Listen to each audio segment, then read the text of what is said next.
하나님 아버지, 오늘 제가 하나님의 말씀을 읽고 묵상할 때 필요한 영의 양식을 주시기 위해 성령님께서 이 시간에 함께해 주시길 간구합니다.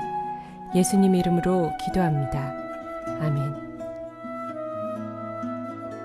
오늘 우리에게 주시는 하나님의 말씀입니다.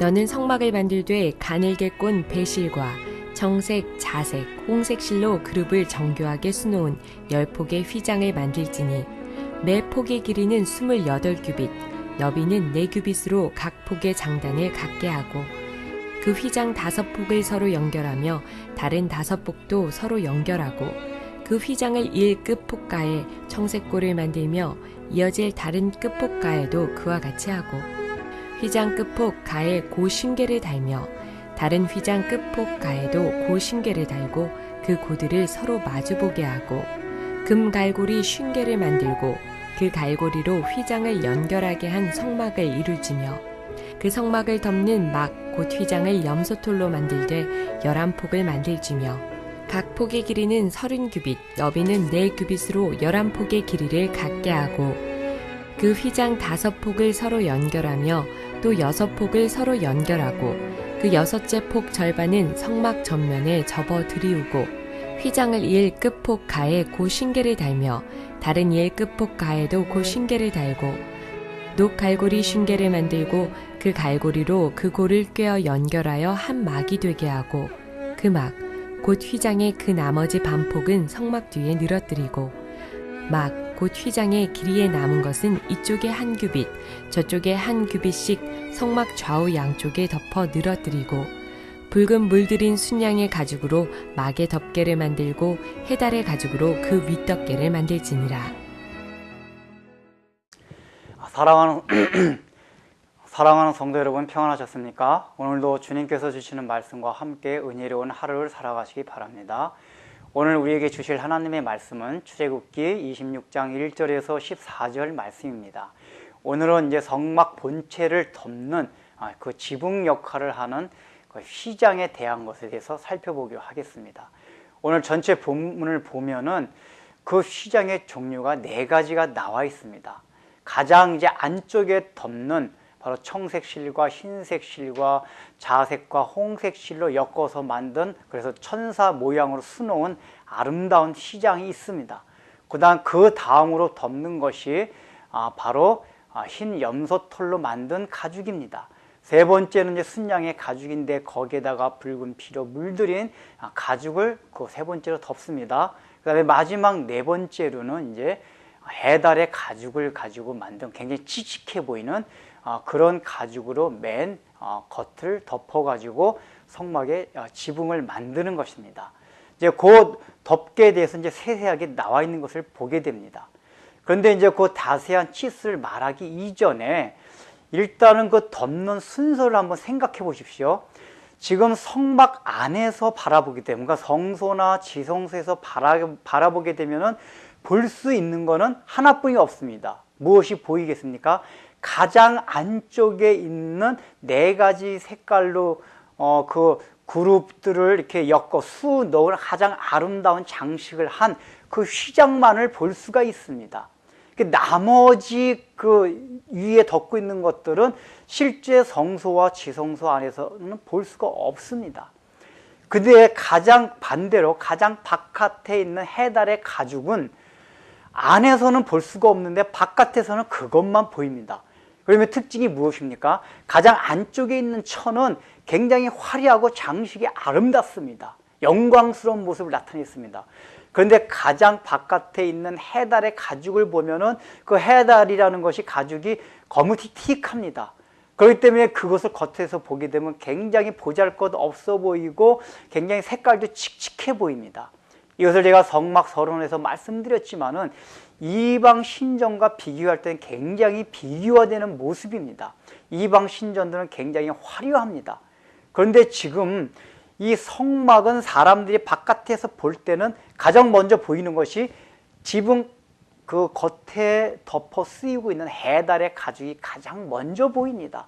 그런데 가장 먼저 보이는 그 해달의 가죽이 굉장히 칙칙해 보인다는 것입니다. 그러나 실제적으로 실용적인 면에 있어서는 하나님께서 헤달의 가죽을 쓰신 것은 그것이 굉장히 튼튼합니다. 그래서 광야같이 바람이 많이 부는 곳에서 겉에 보호하기 차원에서 이것을 했습니다. 즉 그것이 보는 외양적인 모양은 없다 할지라도 가장 성막을 잘 보호해 줌으로써 성막의 기능이 잘 수행될 수 있도록 하나님께서 그렇게 그 재료를 쓰게 하신 것입니다. 이것이 우리에게 무엇을 보여줍니까? 바로 이 성막을 나타내는 예수 그리스도의 영광은 실제 내면 안에 들어가야지만이 볼 수 있다는 것을 말합니다. 바깥에 있어서는 못 봅니다. 일단은 이방 세계에서 그것을 볼 수가 없습니다. 이방 세계는 그 안에 있는 아름다운 천은 절대 못 봅니다. 더 나아가서는 뜰에 있는 사람들조차도 그 지성소와 성소의 가장 안쪽을 두르고 있는, 덮고 있는 그 희왕찬란한 그 천은 볼 수가 없습니다. 이것은 바로 우리 기독교는 깊이 그리스도 안에 깊이 들어가고 하나님과 깊이 대면하며 하나님의 영광을 보는 자리에까지 들어갈 때 그 화려한 것을 볼 수 있다는 것입니다. 그런데 우리가 복음의 외향적인 것만을 바라보게 되면은 바깥의 복음의 수박 겉핥기 실기로 복음을 대하게 되면은 이 복음의 능력을, 이 복음의 영광스러운 면을 전혀 경험하지 못한다는 것입니다. 여러분들은 과연 어떻습니까?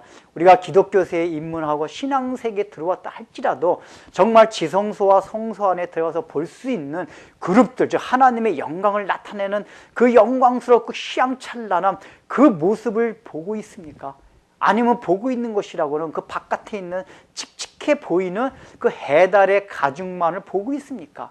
우리가 신앙생활을 하면서 정말 하나님의 영광, 이 기독교가 얼마나 정말 영광스럽고 화려한 것인지를 경험하려면은 그 깊은 신앙의 경지에 하나님의 임재를 체험하는 그 자리에까지 들어가야지만이 가능하다는 것입니다.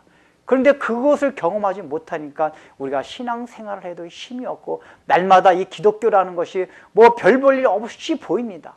여러분들 세상 사람만 그렇게 봅니까? 우리들도 그렇게 봅니다.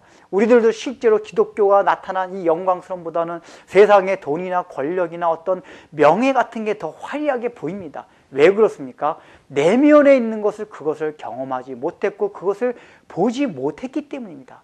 하나님은 이 기독교를 나타날 때 먼저 바깥에 화려하게 보이는 것이 아니라는 것을 명심해야만 합니다. 깊은 내면의 세계에 하나님을 임재하는 그 자리에까지 들어와야지만이 이 복음의 영광이 얼마나 크고 화려하며 이 세상이 줄 수 없는, 세상의 어떤 신전이 보여주는 그 영광보다도 더 화려하고 좋다는 것을 경험할 수 있게 하나님께서 성막을 만들어 놓으셨고 우리 기독교와 복음이 그렇다는 것입니다. 여러분들 기독교의 외양만 보고 우리 기독교를 평하지 마십시오. 이 복음의 깊은 경지 안에 하나님을 임재하는 그 자리에 나오십시오. 그래야지만이 이 복음이 얼마나 영광스럽다는 것을 우리 자신이 그것을 보고 깨닫고 하나님을 찬양하게 될 것입니다. 기도하겠습니다. 하나님 아버지, 우리가 기독교를 대할 때 이방 사람들이 아니고 이미 신앙생활 하는 사람들일지라도 우리 복음 자체가 얼마나 초라하게 보일 때가 많이 있습니까?